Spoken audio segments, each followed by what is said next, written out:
Hello बच्चों, कैसे हैं। देखिए, आज हम स्टार्ट करने जा रहे हैं एक नई सीरीज यहाँ से हिंदी मीडियम के विद्यार्थियों के लिए, हिंदी मीडियम के स्टूडेंट्स के लिए जो इन्हें इंग्लिश प्रॉब्लम है। तो हिंदी मीडियम में आज हम 12th क्लास का जो चैप्टर 1 है वो यहाँ पर स्टार्ट करेंगे। चैप्टर 1 है आपका विद्युत आवेश और विद्युत क्षेत्र। तो विद्युत आवेश और विद्युत क्षेत्र हमें यहाँ पर पढ़ना है, चैप्टर नंबर 1। इसमें सबसे पहला आपका टॉपिक आता है, या सबसे पहला आपको जो पढ़ना है वो है स्थिर वैद्युत की। स्थिर वैद्युत की टॉपिक लगा लीजिए आप लोग, स्थिर वैद्युत की। भौतिक विज्ञान की वह शाखा, लिख लीजिए, साथ के साथ नोट्स बना लीजिए। भौतिक विज्ञान की वह शाखा जिसके अंतर्गत हम स्थिर आवेश व उनके बीच होने वाली अनुक्रियाओं का अध्ययन करते हैं, स्थिर वैद्युतिकी कहलाती है। यानी कि यहां से दो शब्द निकल करके आए, स्थिर आवेश, स्थिर आवेश, और दूसरा उनके बीच होने वाली अनुक्रियाएं या अनुक्रिया। तो स्थिर आवेश व उनके बीच होने वाली अनुक्रियाओं का अध्ययन किया जाए। तो सबसे पहला हमारा जो टॉपिक बनता है यहाँ पर, स्थिर आवेश क्या होता है। स्थिर से पहले हम पढ़ेंगे आवेश क्या होता है। अब आवेश यहाँ पर दो प्रकार से रहेगा, एक तो स्थिर, स्थिर का मतलब ग्रामावस्था में हो, दूसरा है आवेश गतिक हो जाए। तो जब गतिक होगा आवेश तो यही गतिक विद्युत की बन जाएगी। अभी स्थिर वैद्युत की है, थोड़े चैप्टर के बाद, 2 चैप्टर के बाद ये क्या बन जाएगी, गतिक वैद्युत की। यानी कि इलेक्ट्रोस्टैटिक्स, इलेक्ट्रोस्टैटिक्स के बाद में क्या आ जाएगी, इलेक्ट्रोडायनेमिक्स। यानी कि जब आवेश भागने लगेगा तब ये, जिस तरह से 11th क्लास में पढ़ा था ना आपने, 11th में सबसे पहले हम स्थिर पार्टिकल का अध्ययन करते हैं, उसके बाद में वो पार्टिकल या जो पिंड है वो किस में आ जाते हैं, गति अवस्था में आ जाते हैं, तो गति का अध्ययन करने लग जाएंगे। तो सबसे पहले हमारा यहाँ पर आवेश ये है। अब आवेश की बहुत सारी अवधारणा है कि आवेश का पता कैसे चला, आवेश क्या होता है। तो इसके लिए कई वैज्ञानिकों ने बहुत सर्च किया। तो ये करीबन फ्रैंकलिन और बेंजामिन ने 600 BC, 600 BC में उनको ये आइडिया लगा कि एक कोई ऐसी चीज है जो कि दूसरी बॉडीज को क्या कर सकती है, अट्रैक्ट कर सकती है या आकर्षित कर सकती है, उसको हम विद्युत आवेश बोलेंगे। तो विद्युत आवेश के यहाँ पर लक्षणों से पता चलेगा, यानी कि ये जो है पदार्थ की एक ऐसी गुण है, एक पदार्थ का ऐसा गुण जिसके कारण दो पार्टिकल एक दूसरे को क्या करते हैं, आकर्षित करते हैं। वो कैसे हमें पता चलेगा, तो उसके लिए कई साइंटिस्टों ने, बाद में थेल्स साहब ने एक्सपेरिमेंट किए। तो थेल्स को ये पता चला कि जब वो बाल्टिक सी के किनारे आसपास टहल रहे थे तो जो कुछ रॉक्स थी, वहाँ की चट्टानें थी, चट्टानों के कुछ कण घर्षण के कारण उनकी शर्ट पर आकर के चिपक गए। आपस में वहाँ घर्षण होता रहता है, तो घर्षण के कारण क्या हुआ कि जो पार्टिकल निकले उनसे, रॉक से, वो जाकर के उनकी शर्ट पर चिपक गए। तो वहाँ पर उसको बड़ा आश्चर्य हुआ थेल्स साहब को कि वो सोच में पड़ गए कि ये पार्टिकल मेरी शर्ट पर आकर के क्यों चिपक गए। यानी कि इनमें एक गुण है जिसे हम क्या बोलेंगे, आकर्षण का गुण। तो वहीं से पता चला कि ये पार्टिकल कैसे होते हैं, आवेशित कण है, और आवेशित कणों के कारण ही आवेश उत्पन्न होगा। अब इसको जरा डिटेल में देखते हैं कि डिटेल में होता क्या है, आवेश कैसे कैसे उत्पन्न हो सकता है। तो आवेश का जो प्रैक्टिकली है, जैसे कि देखिए सीधी सी बात ये है कि नेचर है अपना, प्रकृति है, और प्रकृति में जैसे जैसे हमें प्रयोग मिलते जाते हैं साइंटिस्टों को, वैसे वैसे साइंटिस्ट हमें बताते जाते हैं। नियम से प्रकृति नहीं बनी, प्रकृति से नियम बने। यानी कि प्रकृति है तो नियम बन जाते हैं, नियमों से प्रकृति नहीं बनती है कभी भी। प्रकृति के अंदर जो कुछ हो रहा है वो नियम बना दिया जाता है। अब यहीं से प्रैक्टिकली पता चलती है कई बातें जो कि आप लोगों ने देखी होंगी कि जब आप दो वस्तुओं को रगड़ते हो तो रगड़ने पर दोनों वस्तुओं में जैसे ही हटाओगे उनको रगड़ करके, तो उनमें एक गुण आ जाता है आकर्षण का। जैसे छोटे छोटे बच्चों को आपने देखा होगा, वो क्या करते हैं कि अपने सूखे बालों को और उससे स्केल से, उन पर एक स्केल रहता है प्लास्टिक का, उससे रगड़ा और रगड़ करके कागज के छोटे छोटे टुकड़ों को उसको आकर्षित कराते हैं और देख कहते हैं एक दूसरे से, देख जादू दिखाऊं तेरे को। तो ऐसे ही मान लीजिए आप एक टीवी स्क्रीन के सामने खड़े हो जाएं तो वहाँ पर देखेंगे कि आपके ये जो बाल हैं वो खड़े हो जाते हैं, यानी कि इरेक्ट हो जाते हैं। तो यहाँ से पता चलता है कि एक गुण होता है बॉडी के अंदर, यानी कि वस्तु है या पदार्थ है उसके अंदर एक गुण पाया जाता है। उस गुण के कारण, अब ये गुण कैसे पाया जाएगा तो वो थोड़ा सा मैं आपको समझाने की कोशिश कर रहा हूँ। ये देखिए कि पदार्थ, मान लीजिए कि ये कोई सब्सटेंस या पदार्थ है। अब इस पदार्थ में क्या होते हैं, मॉलिक्यूल, छोटे छोटे परमाणु होंगे। तो परमाणु से मिलकर के बना होगा पदार्थ। पदार्थ किससे मिलकर के बना होता है, परमाणु। परमाणु के बाद हम इसका परमाणु का स्ट्रक्चर देखें। ये मान लीजिए कि एक परमाणु हो, अब परमाणु को हमने बढ़ा करके यहाँ लिख लिया। तो परमाणु का अधिकांश भाग कैसा होता है, खोखला होता है। इसका सारा का सारा द्रव्यमान इसके केंद्र पर रहेगा, जिसको हम क्या कहते हैं, इसका नाभिक कहते हैं। और नाभिक में मूलभूत कण पाए जाते हैं, जैसे प्रोटॉन है, न्यूट्रॉन है, और भी कई प्रकार के कण हैं। एक और पार्टिकल या एक और कण इस नाभिक के चारों ओर क्या करता है, भिन्न भिन्न कक्षाओं में चक्कर लगाता रहता है, अलग अलग कक्षाओं में चक्कर लगाता रहता है। तो यहीं से प्रश्न चालू होता है कि ये जो कण है नाभिक के जो बाहर है, वो नाभिक के चारों तरफ चक्कर क्यों लगा रहा है। प्रश्न यहीं से स्टार्ट होता है।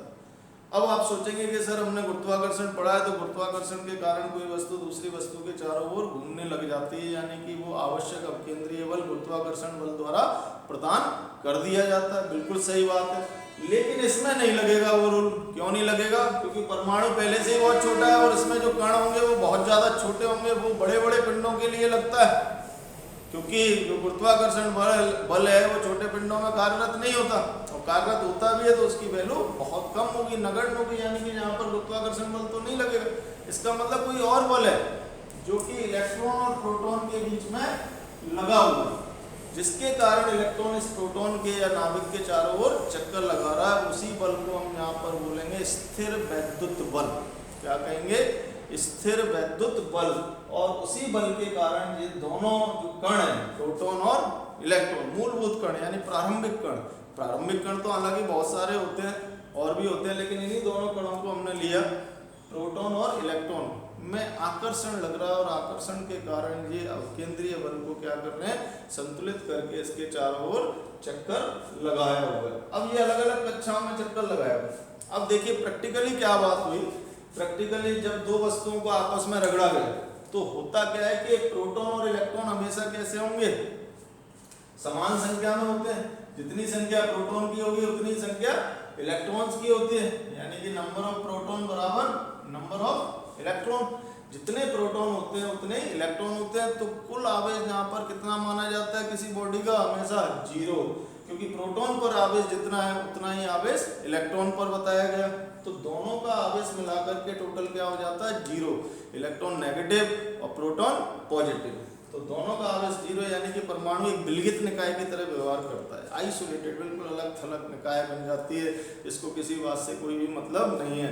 इसीलिए हमें 11वीं क्लास में तो ये पता ही नहीं चला, आइडिया ही नहीं चला कि ऐसी भी कोई चीज़ होती है जिसके कारण बॉडी दूसरी बॉडी को आकर्षित कर सकती है।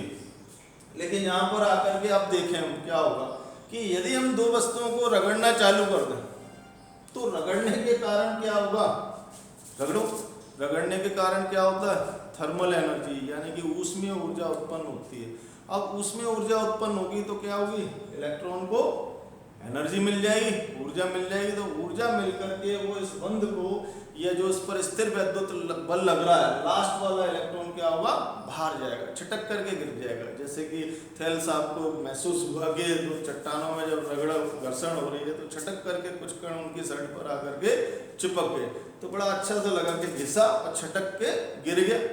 तो छिटक के गिरना यानी कि इलेक्ट्रॉन ही गिरेगा। एक बात और है, प्रोटॉन यहाँ से कहीं जाने वाला नहीं। क्यों नहीं जाने वाला साहब, क्योंकि प्रोटॉन तो कैसे बल से लगा हुआ है, नाभिकीय बल से जुड़ा हुआ है। नाभिकीय बल प्रकृति का सबसे शक्तिशाली बल होता है। तो प्रोटॉन नाभिक से बाहर कभी भी जीवन में नहीं जा सकता। तो इलेक्ट्रॉनों का जब स्थानांतरण होगा, यानी कि इलेक्ट्रॉन यहाँ से हट करके दूसरे परमाणु पर जब पहुंचेंगे तो स्थानांतरण इलेक्ट्रॉनों का होगा, जिसके कारण एक वस्तु कैसी हो जाएगी, धनावेशित वस्तु, और दूसरी वस्तु कैसी हो जाएगी, ऋणावेशित वस्तु।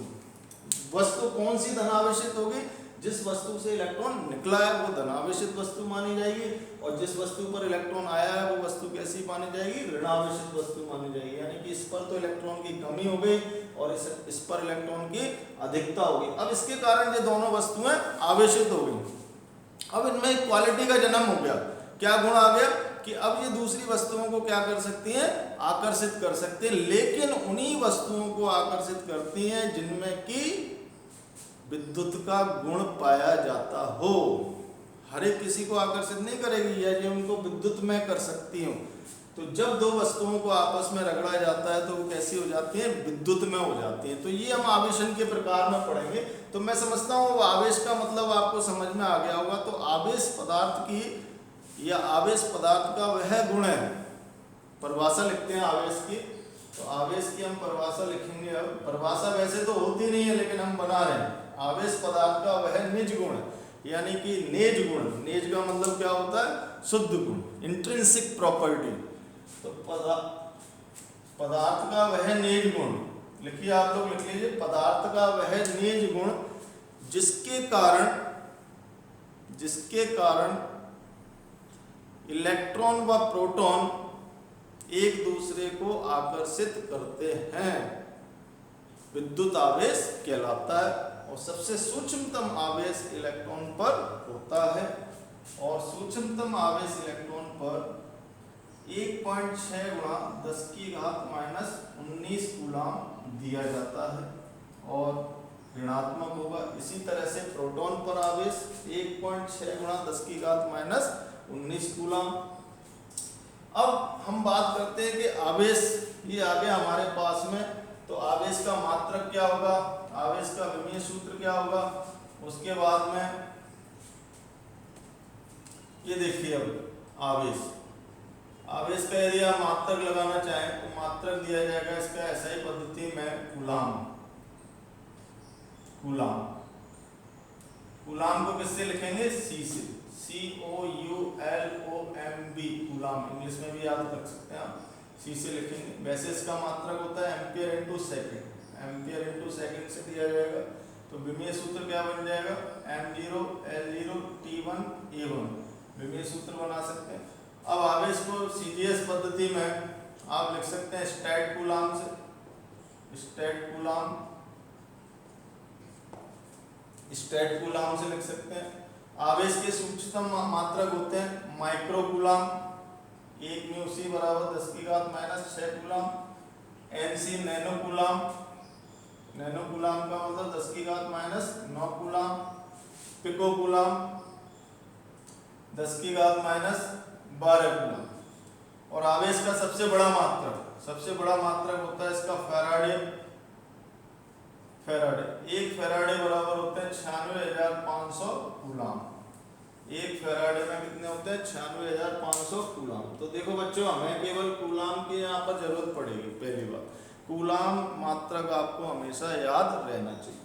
दूसरी चीज कि ये जो फैराडे है इसमें बहुत सारे कूलाम होते हैं, 96,500 कूलाम। इसकी हमें जरूरत नहीं पड़ती है, फिजिक्स के अंदर बहुत कम ना के हो रहा हो, केमिस्ट्री में इतना आवेश आप देखेंगे।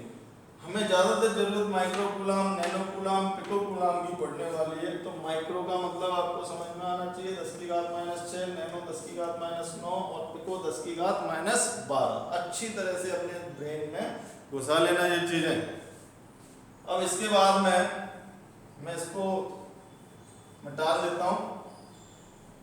चलिए, ये हमने यहाँ तक तो बात कर ली। अब आवेश की प्रकृति या आवेश का प्रकार देखें। तो आवेश का प्रकार या प्रकृति, ये दो प्रकृति में होगा, धनावेशित और दूसरा ऋणावेशित। धनावेशित होगा और दूसरा ऋणावेशित होगा। ठीक है जी। अब ये देखो कि यहीं पर एक क्वेश्चन कभी कभी बोर्ड क्लास में आ जाता है कि एक पदार्थ है, मान लीजिए, या एक कण है, एलिमेंट है, उसका संकेत m है। तो m और फिर बनता है m प्लस और फिर बनता है वो M माइनस। जैसे केमिस्ट्री में पढ़ा हुआ आपने, chlorine chlorine minus chlorine plus, example के तौर पे बता रहा हूँ। ऐसे ही मैंने ले लिया M प्लस और M माइनस। तो इनको द्रव्यमानों के क्रम बताइए, इसमें द्रव्यमानों का क्रम लिखें, इनके द्रव्यमानों का क्रम लिखो। तो यहाँ पर इनके द्रव्यमानों का क्रम क्या है?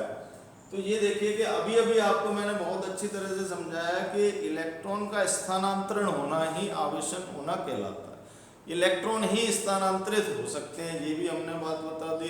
यही बात थेल साहब ने बोली, यही बात फ्रैंकलिन और बेंजामिन ने बताई कि रगड़ने से इलेक्ट्रॉन निकल जाएगा, केवल इलेक्ट्रॉन ही निकलेगा, वो भी आउटर मोस्ट सेल का, यानी कि सबसे बाह्यतम कक्षा का, और वो भी किसी अच्छी वस्तुओं से ही जिनमें वो मुक्त इलेक्ट्रॉन पाया जाता हो। इस तरह के इलेक्ट्रॉन को हम नाम भी देंगे, उसका नाम क्या रखेंगे? मुक्त इलेक्ट्रॉन, फ्री इलेक्ट्रॉन, आजाद इलेक्ट्रॉन।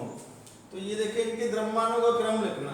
M-1 का मतलब क्या हुआ? इलेक्ट्रॉन आया या गया? इलेक्ट्रॉन आया। M+ का मतलब इलेक्ट्रॉन गया, और M में कुछ नहीं हुआ, जितने इलेक्ट्रॉन थे उतने ही रहे।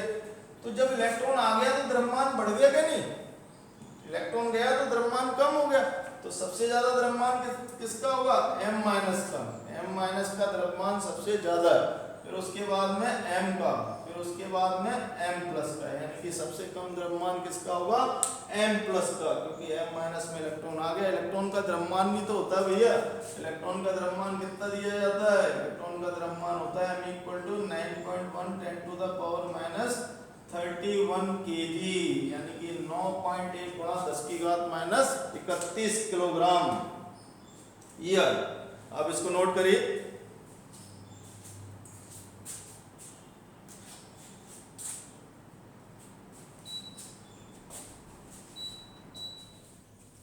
चलिए कर लिया नोट?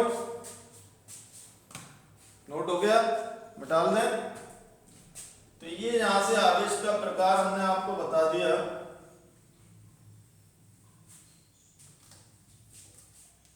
अब देखिए आवेशन कैसे होगा। आवेशन के प्रकार, आवेशन के प्रकार, वस्तु को आवेशित कैसे कर सकते हैं, किन किन तरीकों से कर सकते हैं। अभी एक तरीके की तो हिंट मैंने आपको दे दी थी कि दो वस्तुओं को रगड़ लीजिए, हो सकता है वो आवेशित हो जाए।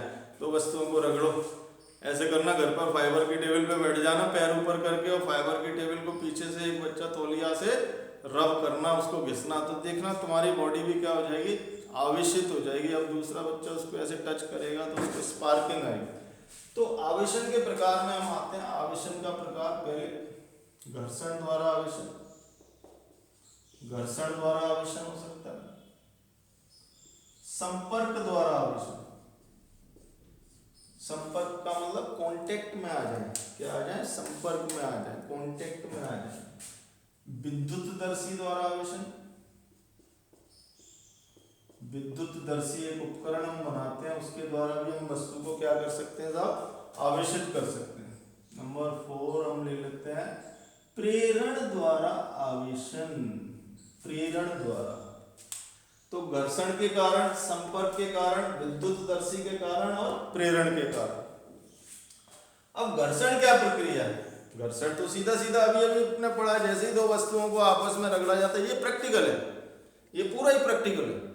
ऐसे नहीं है कि फंडामेंटल कोई अनजान हमने दे दिया। और मैंने आपको शुरू में ही बात बता दी थी कि नेचर हमारे साथ जैसा बिहेव करती है उसी हिसाब से साइंटिस्ट क्या करते हैं, उसको दूरबीन सी लगा करके ऑब्जर्व करते रहते हैं कि ऐसा हो रहा है, ऐसा हो रहा है, फटाफट से नियम बना देते हैं कि ऐसा ही होता है।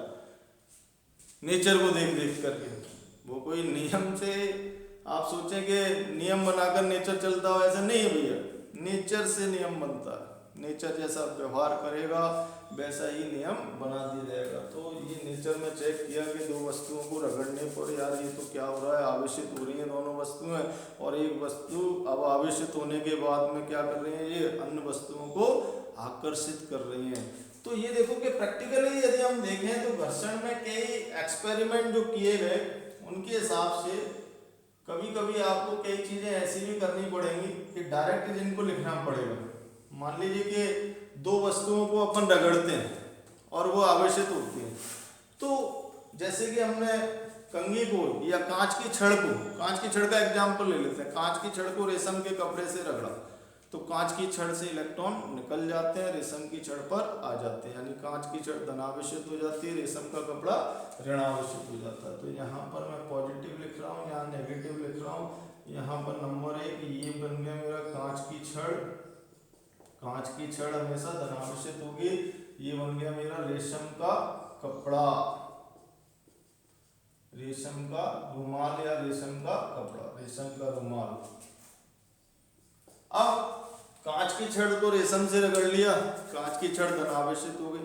ऐसे ही मान लीजिए कि हम इसको बिल्ली की खाल से रगड़ते, कांच की छड़ को यदि आप बिल्ली की खाल से रगड़ते तो भी कांच की छड़ कैसी होती है, धनावेशित होती है, बिल्ली की खाल ऋणावेशित होती है। तो कांच की छड़ को अमूमन ज्यादातर जिन चीजों से रगड़ा जाता है वो हमेशा ज्यादातर कैसी होगी, धनावेशित होगी। अब इसके बाद में एवोनाइट की रोड, एवोनाइट की एक छड़ होती है एवोनाइट की रोड को या छड़ को आप रगड़ेंगे, किससे रगड़े, ऊन पर रगड़ लीजिए तो ऊन हमेशा कैसी होगी, धनावेशित होगी। तो ऊन से रगड़ने पर ऊन कैसी हो जाएगी, धनावेशित हो जाएगी।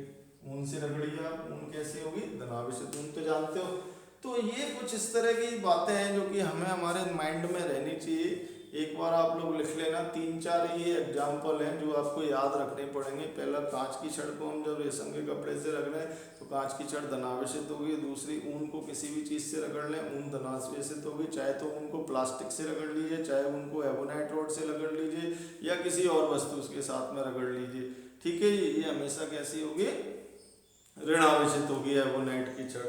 तो इसके बाद में अब ये देखो कि ये तो बड़ा इजी था घर्षण वाला, और घर्षण के कारण इलेक्ट्रॉनों का क्या होता है, स्थानांतरण होता है। एक वस्तु से दूसरी वस्तु पर इलेक्ट्रॉन आ जाते हैं, जिसकी डिटेलिंग मैंने अभी आपको चैप्टर स्टार्टिंग के बाद में पूरी घर्षण की ही बताई थी। तो वो चीज हमारी घर्षण द्वारा आवेशन हमने पढ़ लिया पूरा।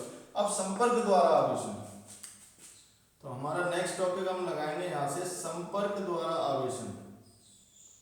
संपर्क द्वारा आवेशन। अब इसमें संपर्क में आना जरूरी है। जब दो चालक पदार्थ या दो चालक, चालक का मतलब क्या होता है, या नई चीज आपके सामने आ गई कि सर चालक क्या होगा, कुचालक क्या होगा, अर्धचालक क्या होगा, परावैद्युत पदार्थ क्या होंगे। तो ये 3-4 तरह के पदार्थ आपको बार बार परेशान करेंगे हमारी फिजिक्स के अंदर। हम ज्यादातर 3-4 पदार्थों का अध्ययन करेंगे। एक तो चालक, कुचालक, अर्धचालक और परावैद्युत पदार्थ। तो ये हम आपको सेकंड चैप्टर में इनको लिखाएंगे, थर्ड में लिखाएंगे। लेकिन अभी केवल एक छोटी सी बात बता रहे हैं कि ऐसे पदार्थ जिनमें मुक्त इलेक्ट्रॉन की मात्रा बहुत ज़्यादा होती हो या मुक्त इलेक्ट्रॉन पाए जाते हों, उनको हम क्या कहेंगे, चालक पदार्थ कहेंगे। तो चालक पदार्थ वे पदार्थ जिनमें मुक्त इलेक्ट्रॉन पाए जाते हैं। अभी तो इतना ही समझिए बस आप। चालक पदार्थ कौन से होते हैं, वे पदार्थ जिनमें मुक्त इलेक्ट्रॉन पाए जाते हैं। तो दो चालक, इसके लिए चालक होना जरूरी है। दो चालकों को या दो कंडक्टरों को जब हम एक दूसरे के संपर्क में रखते हैं, जब एक दूसरे के संपर्क में रखते हैं, अब यदि वो दोनों विलगित हैं, विलगित का मतलब उन पर आवेश शून्य है, विलगित पड़े हुए हैं ऐसे, दोनों ही विलगित हैं, यानी कि दोनों पर कोई आवेश नहीं है, तो संपर्क में रख लो, संपर्क के बाद हटा लो, कुछ नहीं हुआ, क्या फर्क पड़ना। विलगित है, आपके घर में 2 रॉड है, आपने दोनों रॉडों को मिला दिया, फिर हटा दिया, फिर मिला दिया, फिर हटा दिया, कुछ नहीं हुआ। तो इसका मतलब ये हुआ कि संपर्क से आवेशन केवल तभी हो सकता है जब एक वस्तु आवेशित हो और दूसरी वस्तु कैसी भी हो, चाहे वो आवेशित हो चाहे वो अनावेशित हो। तो सीधी सीधी परिभाषा क्या बनेगी, जब एक आवेशित वस्तु को, लिख लीजिए आप लोग, जब एक आवेशित वस्तु को दूसरी अनावेशित या आवेशित वस्तु के संपर्क में लाया जाता है, जब एक आवेशित वस्तु को दूसरी अनावेशित या आवेशित वस्तु के संपर्क में लाया जाता है और संपर्क हटाया जाता है, तब हटाने के बाद दोनों वस्तुएं समान आवेश से आवेशित हो जाती हैं, दोनों वस्तुएं समान आवेश से आवेशित हो जाती हैं। तो ये परिभाषा लिखने के बाद देखते हैं, यहाँ पर देखिए हमारे पास में 2 वस्तु ले ली, 2 गोलीय पिंड ले लिए हमने चालक, मान लीजिए कि इस पर आवेश Q1 लेट कर लिया, इस पर आवेश कितना है Q1। अब अपने उसके लिए अब हमने 4 बना देते हैं मान लीजिए। एक दूसरी वस्तु है, दूसरी वस्तु ले ली हमने Q2, इस पर आवेश हमने 2 प्लस का मान लिया। इस समय हमारे पास में 2 वस्तुएं हो गई, वस्तु A और वस्तु B, दोनों एक कुचालक स्टैंड पर हमने ऐसे रख दी।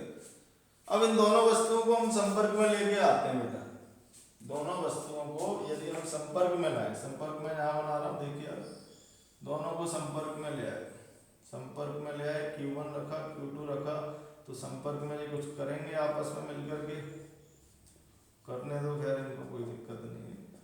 अब करने के बाद क्या होगा, जैसे ही हम संपर्क हटाएंगे, हमने संपर्क हटा दिया, अब संपर्क हटाएंगे तो इन पर जो आवेश की मात्रा होगी वो बराबर बराबर भाग में बट जाएगी, समान आवेश से आवेशित हो जाएंगे।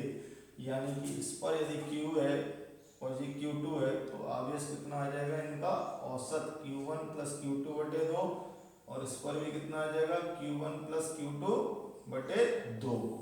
और यदि हम सिंबल के फॉर्म में देखें तो ये 3/6 थे, 1 plus plus plus plus plus. तो इस तरह से सीधा सीधा सा होता है कि संपर्क द्वारा आवेशन, आप सभी बच्चे हमेशा ध्यान रखना, बहुत आसान होता है। जब एक आवेशित वस्तु को दूसरी अनावेशित या आवेशित वस्तु के संपर्क में लाया जाता है और संपर्क हटाया जाता है तो उसके बाद दोनों वस्तुएं समान आवेश से आवेशित हो जाती हैं, अर्थात उन पर औसत आवेश आ जाता है। तो औसत आवेश दोनों पर आ गया Q1 प्लस Q2 बटे 2 और Q1 प्लस Q2 बटे 2। अब मान लीजिए कि उदाहरण के तौर पर एक वस्तु तो आवेशित है, जैसे कि मैंने आपको बताया कि हम ले लेते हैं, मान लीजिए कि ये Q आवेश से आवेशित है और दूसरी वस्तु अनावेशित है, इस पर आवेश 0 है, कुछ नहीं है आवेश। इन दोनों को हमने संपर्क में ला करके रख दिया, दोनों को क्या कर दिया हमने, संपर्क में ला के रख दिया। तो संपर्क में लाने के बाद जब संपर्क हटाएंगे तो दोनों पर आवेश क्या आ जाएगा बेटा, औसत आवेश आ जाएगा। औसत कितना होगा इन दोनों का, आधा आधा, यानी कि Q/2 Q/2, दोनों पर कैसा आवेश रह गया, हाफ हाफ। तो संपर्क द्वारा आवेशन इतना आसान होता है कि हम थोड़ा सा हमारे अंदर बुद्धि विवेक है तो हम आसानी से समझ जाएंगे कि भैया दो जब आवेशित वस्तुएं नहीं है, अनावेशित हैं दोनों, तो कुछ होगा ही नहीं, विलगित निकाय मानी जाएंगी। लेकिन एक वस्तु आवेशित है और दूसरी यदि अनावेशित है या वो भी आवेशित है, दोनों को संपर्क में लाइए, संपर्क हटाइए, हटाने के बाद दोनों वस्तुएं कैसी हो जाएंगी, समान आवेश से आवेशित, यानी कि दोनों पर आवेश उनके औसत आवेश के बराबर आ जाएगा। अब देखते हैं हम थर्ड नंबर, विद्युतदर्शी।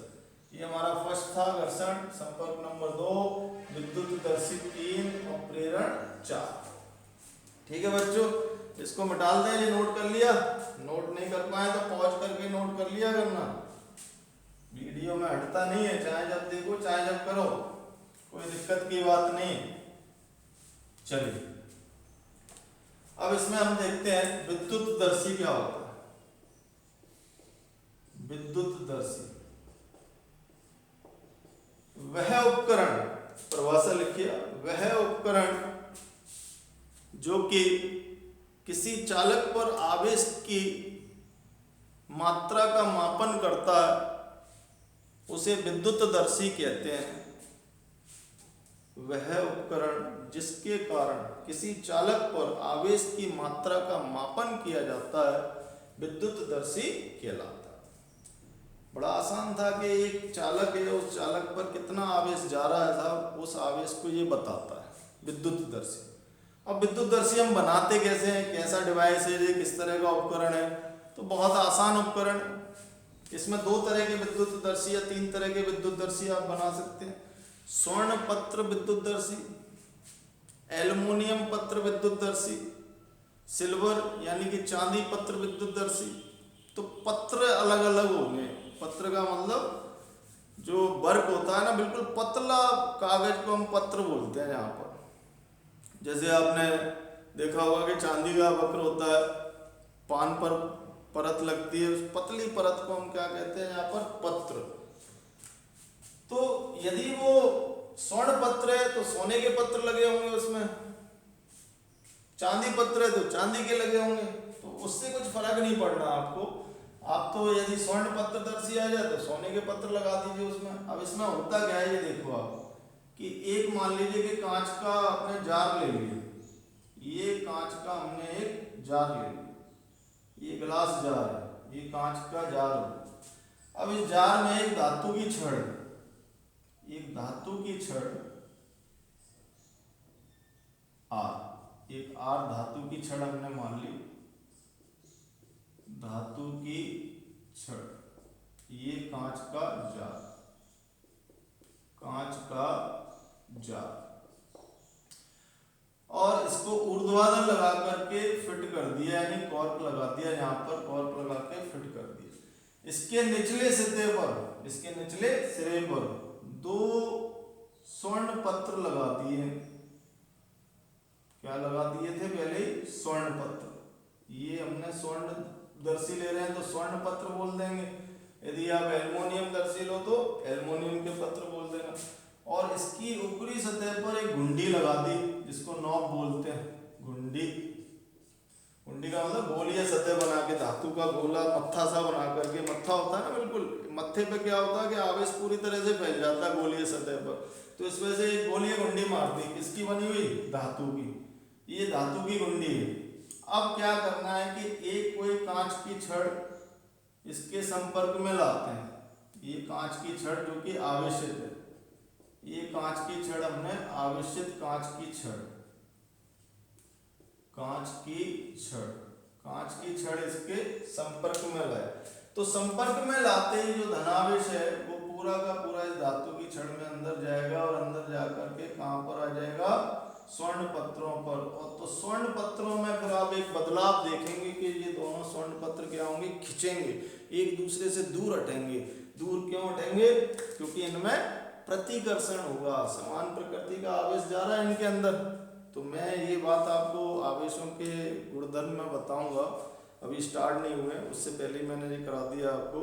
तो आवेशों के गुणधर्म में आप एक चीज पढ़ेंगे कि समान प्रकृति के आवेश एक दूसरे को क्या करते हैं? प्रतिकर्षित करते हैं, और असमान प्रकृति के आवेश एक दूसरे को आकर्षित करते हैं। तो अभी ये बात थोड़ा सा ध्यान रखिए, ये दोनों प्लस प्लस हैं, तो ये क्या करेंगे? एक दूसरे को प्रतिकर्षित करेंगे। अब जितना आवेश स्थानांतरित होगा उतना ही प्रतिकर्षण ज्यादा होगा, तो यहीं से मेजरमेंट हो जाता है कि इस पर कितना आवेश आ रहा है, इस पर कितना आवेश आ रहा है। तो इस प्रकार से आप करते हैं विद्युत दर्शी को। बना लीजिए सभी डायग्राम और नोट कर लीजिए पूरे को, हम इरेज कर रहे हैं इसको। चलिए बनाइए आप, जब तक 1 सेकंड बनाओ।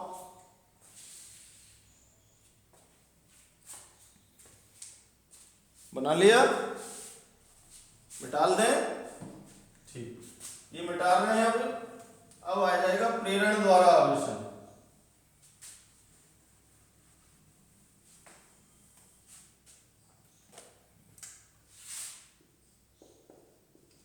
प्रेरण द्वारा आवेशन यानी कि प्रेरण क्या होता है? पहले तो हमें यही पता होना चाहिए कि आखिर प्रेरण क्या चीज है। प्रेरण चीज है कि बिना संपर्क के किसी को प्रेरित कर देना। आपने नाम सुना होगा प्रेरणा, हमें हमारे गुरु से प्रेरणा मिली है, या हमें उस मूवी को देख करके ये एहसास हुआ है या प्रेरणा मिली। तो प्रेरणा का मतलब ये होता है कि बिना संपर्क में आए ही हम किसी के वशीभूत हो जाएं, या किसी की बात को इतना मान जाएं कि उसी काम को करने के लिए तैयार हो जाए। हिप्नोटिज्म, इसको हम कहते हैं प्रेरणा। तो ऐसे ही आवेशों के अंदर होता है, लेकिन आवेश में थोड़ा सा एक फर्क है बेटा। फर्क क्या है कि इसमें प्रेरण विपरीत प्रकृति का होता है। यानी कि मतलब ये हुआ कि जब आप एक प्लस आवेश को प्रेरण द्वारा आवेशित करेंगे तो जो आवेशित होगा प्रेरण द्वारा वो ऋणात्मक से होगा, यानी कि उस पर उल्टा आवेश आएगा। तो यहीं से परिभाषा लगाते हैं अपन, परिभाषा लगाइए।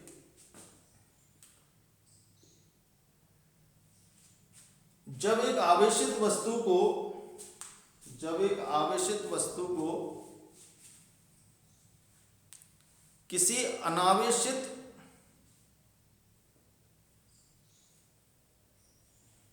किसी अनावेशित वस्तु के नजदीक रखा जाता है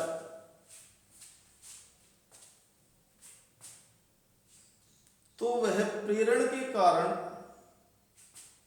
विपरीत प्रकृति के आवेश से आवेशित हो जाती है।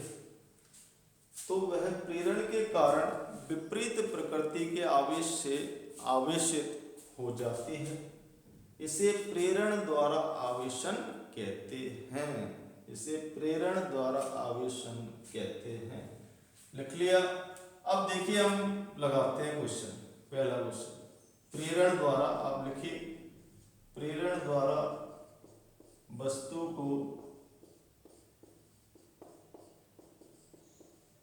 ऋणावेशित करना।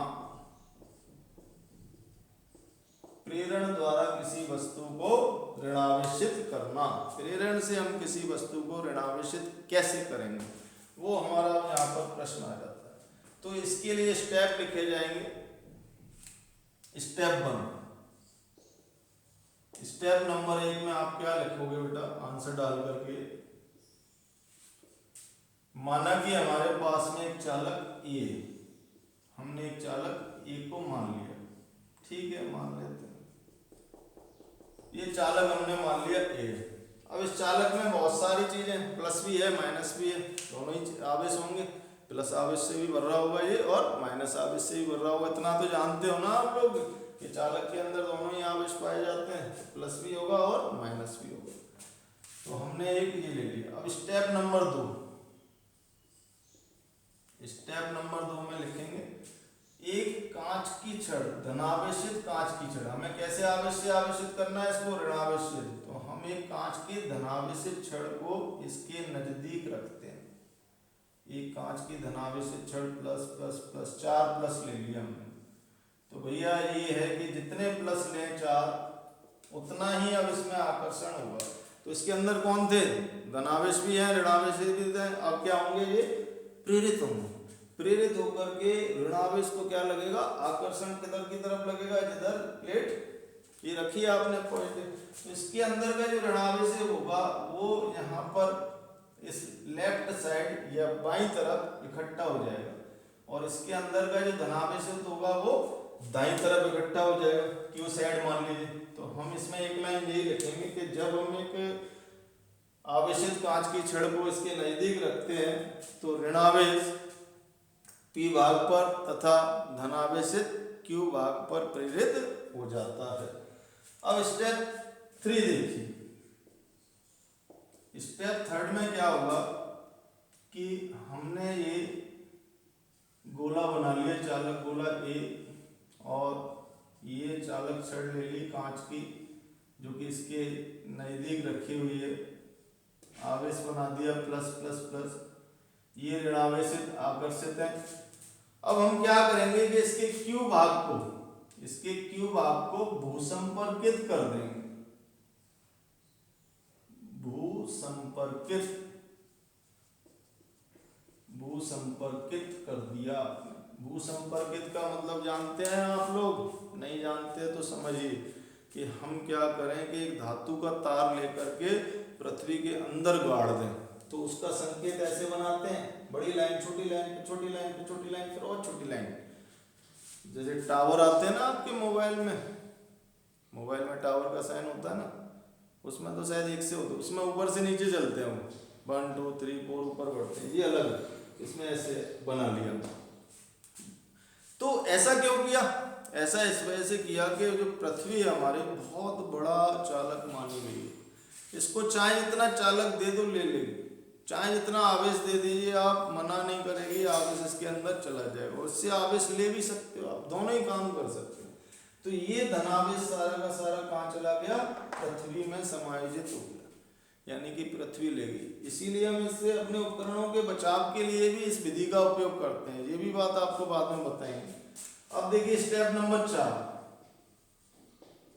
स्टेप नंबर 4 में क्या करेंगे, आप फटाफट से अब अर्थिंग को हटा दीजिए। भूसंपर्कन को हटाना पड़ेगा, नहीं तो माइनस चार्ज भी इसके अंदर वाला भी कहाँ चला जाएगा, वो भी स्वाहा, कुछ नहीं बचेगा फिर इस पर। इसीलिए फटाफट से इसको हटा दीजिए स्टेप 4 में। तो स्टेप 4 में हम क्या करें कि ये जो ऋणावेश है केवल P भाग पर रह गया और ये छड़ ऐसी की ऐसी हमने रख रखी है, अभी केवल भूसंपर्कन हटा दिया। अब जो 5वां स्टेप हम बनाएंगे, स्टेप नंबर 5 में हम क्या करें कि अब इस चालक छड़ को हटा देते हैं। ये हमने छड़ जो कांच की छड़ ले रखी थी धनावेशित है, इसको हमने हटा दिया। हटाएंगे तो ये देखेंगे कि अब इसमें जो ऋणावेश है पूरी तरह से समान रूप से फैल जाएगा और ये वस्तु कैसी हो जाएगी, ऋणावेशित वस्तु हो जाएगी। तो आवेश इसमें पूरी तरह से अंदर फैल जाएगा और ये वस्तु कैसी कहलाएगी, हमारी ऋणावेशित वस्तु। ऋणावेशित वस्तु ये आ गई आपकी ऋणावेशित गोला की। तो इस तरह से हमारा ऋणावेशित कर लिया। ऐसे ही आप करेंगे, घर पर आपके लिए दे रहे हैं कि प्रेरण द्वारा वस्तु को धनावेशित करना। घर पर आप धनावेशित करके देखेंगे। धनावेशित करने का क्या नियम होगा, यहाँ पर कांच की छड़ की जगह क्या लोगे आप, एवोनाइट की छड़ ऋणावेशित होती है, ऋणावेश करके उसको लीजिएगा। अब हम इसको नोट कर लीजिए आप लोग, हम इसको मिटा रहे हैं और आपको 2 गोलों को प्रेरण द्वारा आवेशन सिखा रहे हैं। आपको इस 2 गोलों को प्रेरण द्वारा आवेशित कैसे करें, चलिए मिटा दें। ठीक,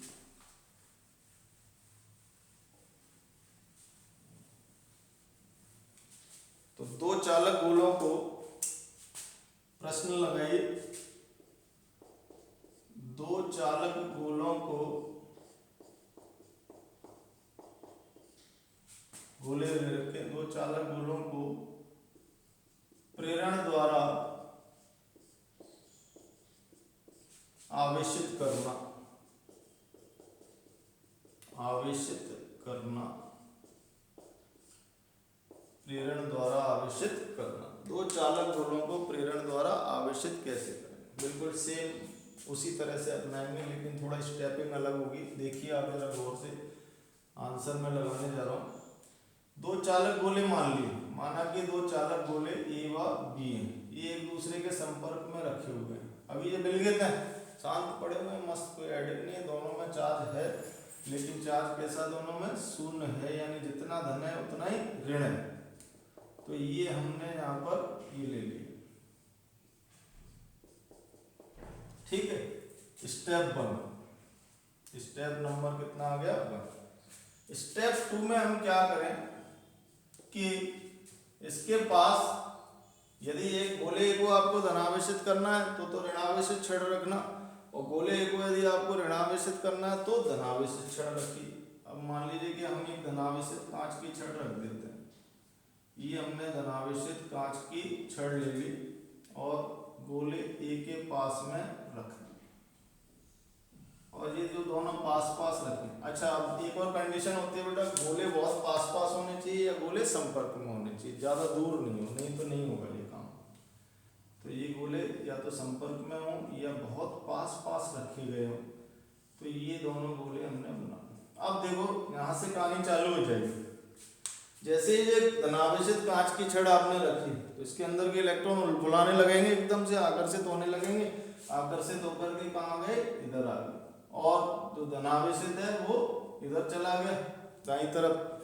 अब इसके अंदर के जो ऋणावेश होंगे वो इधर आने लगेंगे धनावेश के कारण, ये इधर आने लग गए, और ये धनावेश इसका इधर शिफ्ट हो जाएगा। तो इसको P भाग मान लेते हैं और इसको Q भाग मान लेते हैं। अब देखिए स्टेप नंबर 3। स्टेप नंबर 3 में क्या रोचक बात सामने आएगी आपके, कि मैं जरा बना रहा हूं इसको। ये प्लस प्लस प्लस प्लस, ये हमारा गोला हो गया ए, दूसरा गोला बी, और A B, minus minus minus minus, ये प्लस प्लस प्लस प्लस। तीसरा स्टेप आपका ये बनेगा। कैसे बना, हुआ क्या कि ये जो धनावेश और ऋणावेश है वो एक दूसरे से गोले चिपके हैं, यानी संपर्क में बहुत पास है, तो एक दूसरे को क्या कर देंगे, न्यूट्रल कर देंगे। न्यूट्रल करके कुछ नहीं बचा। हमें पता है कि जब समान आवेश होता है एक दूसरे से मिला हुआ विपरीत प्रकृति का तो खत्म हो जाता है, तो ये यहाँ पर न्यूट्रल हो गए। अब हम क्या करें, फोर्थ स्टेप में, फोर्थ स्टेप देखिए आप लोग। फोर्थ स्टेप में गोला ए जो है वो तो मैं ऐसा के ऐसे ही रखा रहने देता हूँ, और गोले बी को मैं काफी दूर ले जाकर के रख देता हूँ, जिससे ए से उसका कोई संपर्क या आकर्षण ना रहे। तो क्या होगा कि गोले बी में क्या होगा कि आवेश समान रूप से वितरित हो जाएगा। गोला बी में आवेश कैसा होगा बेटा? समान रूप से वितरित हो जाएगा, यानी कि ये धनावेशित हो जाएगा। तो गोला बी हमारा कैसा हो गया? धनावेशित। अब हम नंबर 5 स्टेप में क्या करें कि इस कांच की छड़ को भी हटा दें। तो कांच की छड़ को जैसे ही हटाया, आवेशित कांच की छड़ को हटाया, तो गोले ए में भी ऋणावेशन समान रूप से वितरित हो जाएगा। तो समान रूप से इसमें भी वितरित हो गया। तो ये ऋणावेशित हो गया गोला ए, और गोला बी कैसा हो गया? धनावेशित। तो एक धनावेशित हो जाता है और दूसरा ऋणावेशित हो जाता है। इसको हम कहते हैं प्रेरण द्वारा आवेशन करना। तो ये देखिए कि आज हमने क्या बात कर ली, सीधे सीधे आपको प्रेरण द्वारा आवेशन सिखा दिया। आवेश के 4 जो तरीके थे आवेशित होने के वो बता दिए, घर्षण और संपर्क द्वारा आवेशन, विद्युतदर्शी द्वारा आवेशन और प्रेरण द्वारा आवेशन। और आवेश की पूरी जो जीवनी थी वो आपको क्लियर करा दी। अब आप इसको नोट करिए।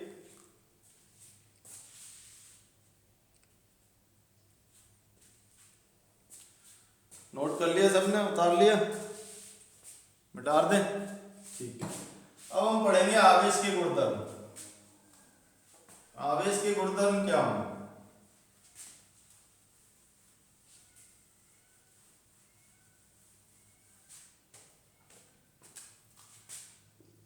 हेडिंग लगाइए, आवेश के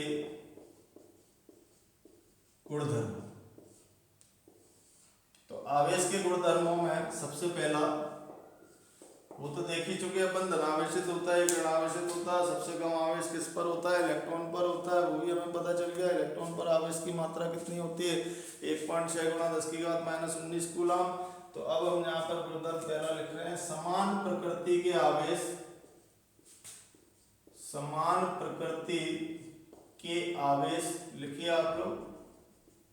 समान प्रकृति के आवेश एक दूसरे को प्रतिकर्षित करते हैं, एक दूसरे को प्रतिकर्षित करते हैं, तथा असमान प्रकृति के आवेश एक दूसरे को आकर्षित करते हैं। तो समान प्रकृति के आवेश एक दूसरे को प्रतिकर्षित करते हैं और असमान प्रकृति के आवेश एक दूसरे को आकर्षित करते हैं। इस पर कभी कभी क्वेश्चन आता है बोर्ड के अंदर कि मान लीजिए कि ये एक छड़ है और ये लटका दी हमने, लटका दी तो घूम सकती है। ये धनावेशित छड़ है, इसके पास यदि हम एक और धनावेशित छड़ रख दें तो यहाँ पर क्या होगा? प्रतिकर्षण। तो प्रतिकर्षण होने के कारण ये छड़ दूर हटेगी, जैसे दूर हटेगी तो इसमें जो घूर्णन पॉसिबल है या घूर्णन संभव है वो इस तरह से होगा, जिसको हम क्या कहते हैं? वामावर्त। तो ऐसे आंसर आपको लगा के आने पड़ते हैं, बहुत आसान होते हैं। एक एक लाइन में आप लोग लिख करके आ सकते हैं, कहीं कोई दिक्कत की बात नहीं होती। अभी मिला करके भी एक आध बार दे दिया जाता है कि क्वेश्चन मिला करके ये दे दिया जाता है कि एक मान लीजिए कि ये कांच की बॉल है, ठीक है जी, ये कांच की गेंद हो गई या बॉल, ये कांच हो गया। अब इस कांच को आप रगड़ते हैं, आपने रगड़ा इस कांच को, इससे रगड़िए। मान लीजिए कि एबोनाइट की बॉल है, कोई एबोनाइट की बॉल से, तो आप लिख ही लीजिए, लिखो जरा क्वेश्चन लिखो। कांच की छड़ को जब रेशम के कपड़े से रगड़ा जाता है, रेशम के कपड़े का लिखा देते हैं आपको, रेशम के कपड़े से रगड़ा जाता है तो वे आवेशित हो जाते हैं, तो वे आवेशित हो जाते हैं। अब इस आवेशित कांच की छड़ को आवेशित एबोनाइट की रॉड के पास रखा जाता है, आवेशित एबोनाइट की रॉड के पास रखा जाता है। तो बताइए इनमें क्या होगा, आकर्षण या प्रतिकर्षण। तो इस तरह से भी पूछ सकते हैं आप। तो हमने क्या किया, कांच की रॉड को रेशम के कपड़े से रगड़ने के लिए कहा। तो अब आपको पता होना चाहिए इसमें वो वाली प्रॉपर्टी लगी घर्षण की कि कांच की रॉड धनावेशित होती है। फिर हमने बोला कि आवेशित एवोनाइट कैसी होती है, ऋणावेशित होती है, ये हमें पता होना चाहिए। तो धनावेशित कांच की रॉड और ऋणावेशित एवोनाइट की रॉड एक दूसरे को क्या करेंगे, आकर्षित करेंगे। तो इस तरह के सवाल आपके लिए पेपर में पूछ लेते हैं, छोटे छोटे, जिनको आप आसानी से जवाब दे सकते हैं। दूसरा गुणधर्म अपन बात करते हैं। दूसरा गुणधर्म आवेश निरपेक्ष भौतिक राशि। निरपेक्ष भौतिक राशि। निरपेक्ष का मतलब क्या होता है, सापेक्ष नहीं है, किसी पर निर्भर नहीं करेगी, अपने आप में अलग है। यही फर्क है इसमें द्रव्यमान और आवेश में। देखिए आवेश और द्रव्यमान में आपको फर्क भी पता होना चाहिए बेटा। आवेश और द्रव्यमान, आवेश दो प्रकृति का होता है, धनावेशित और ऋणावेशित, जबकि ये हमेशा कैसा होगा, धनावेशित ही होगा। आपने कभी सुना है 5 kg -5 kg होता है, नहीं, केवल +5 kg होता है। 5 kg शुगर इतनी सारी आती है, -5 kg दूरी आती है कभी भी, तो हमेशा द्रव्यमान कैसा होगा, प्लस होगा। तो आवेश दोनों ही प्रकृति का होगा। अब आवेश यहां से निरपेक्ष आ गया और द्रव्यमान बढ़ता जाता है। कौन सा द्रव्यमान, वास्तविक द्रव्यमान नहीं, इफेक्टिव मास, यानी कि आपेक्षिक द्रव्यमान, जिसको दिया था आइंस्टाइन ने। आपने सुना होगा ये फॉर्मूला, आइंस्टाइन ने द्रव्यमान का फॉर्मूला दिया था, m = m0 √1 - v²/c², ये फॉर्मूला दिया। इसके अनुसार आइंस्टाइन साहब ने बताया कि ये वेग है कण का, वस्तु का, और c वेग होता है प्रकाश का वेग। यदि वस्तु का वेग बढ़ता जाए, वेग के साथ भागता जाए, वेग बढ़ाता जाए, तो यहाँ पर देखिए यदि वेग c के बराबर हो जाए तो c² बनेगा।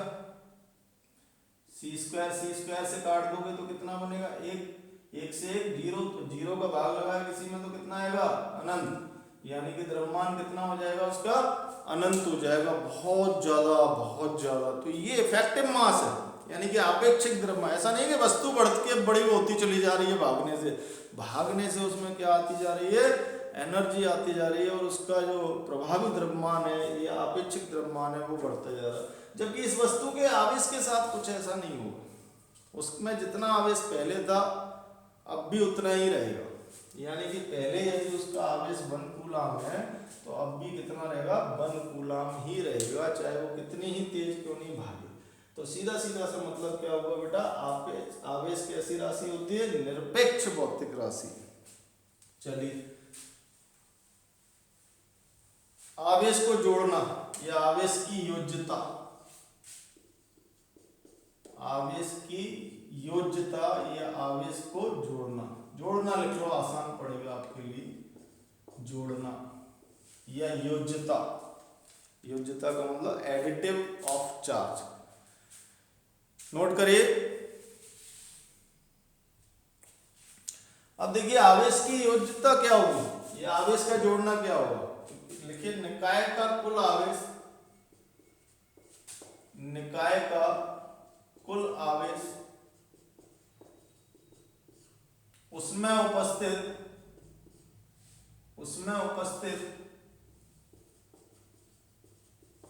समस्त आवेशों के,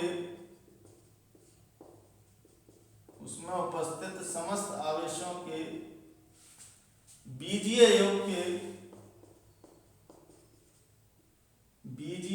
योग के उसमें उपस्थित समस्त आवेशों के, लिखिए बीजीय योग के बराबर होता है या तुल्य होता है। यानी कि किसी निकाय में यदि कई आवेश हैं, मान लीजिए कि ये एक निकाय है, इसमें Q1 Q2 Q3 and so on, तो कुल आवेश कितना होगा उस निकाय का, Q1 + Q2 + Q3 and Qn up to so on Qn, सभी को जोड़ दीजिए। लेकिन जोड़ना कैसे है, बीजीय योग करना है। प्लस है तो प्लस लगाएंगे, माइनस है तो माइनस लगाएंगे। मान लेते हैं कि एक निकाय है, इस निकाय में 2e माइनस 2e 5e और माइनस 5e। तो बताओ बच्चों कुल आवेश कितना होगा इस निकाय का, 0, क्योंकि 2 से 2 खत्म, 5 से 5 खत्म, तो कुल आवेश कितना आ गया, 0। 0 जिस निकाय का आवेश होता है उसको हम क्या बोलेंगे, विलगित निकाय। यानी कि ये अब साइलेंट पड़ी हुई विलगित है।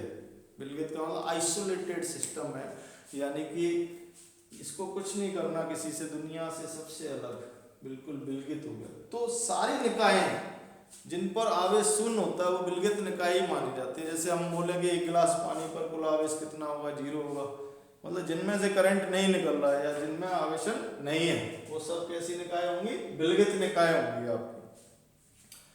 अब है आवेश का संरक्षण, इसको हम मिटा रहे हैं। नंबर 4 हम गुणधर्म पढ़ते हैं, आवेश का संरक्षण।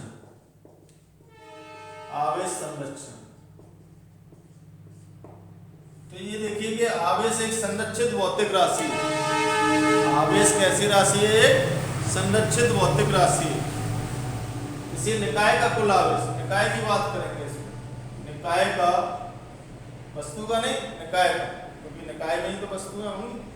किसी निकाय का कुल आवेश नियत रहता है,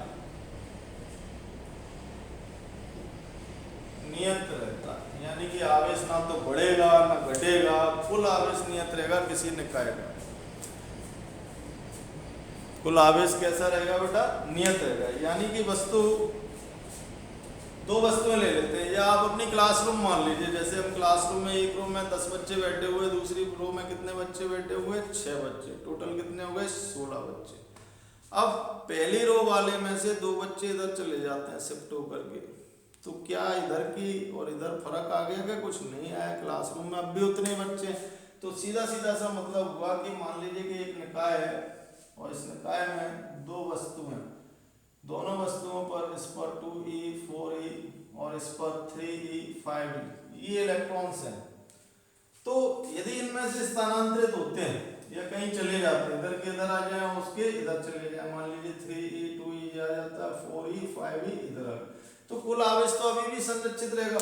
तो इसका मतलब ये हुआ कि निकाय का कुल आवेश हमेशा कैसा रहता है, संरक्षित रहता है। अर्थात ना तो आवेश को नष्ट किया जा सकता है, ना आवेश को उत्पन्न किया जा सकता है। केवल आवेश को एक वस्तु से दूसरी वस्तु में स्थानांतरित कर सकते हैं, वो भी निकाय के अंदर।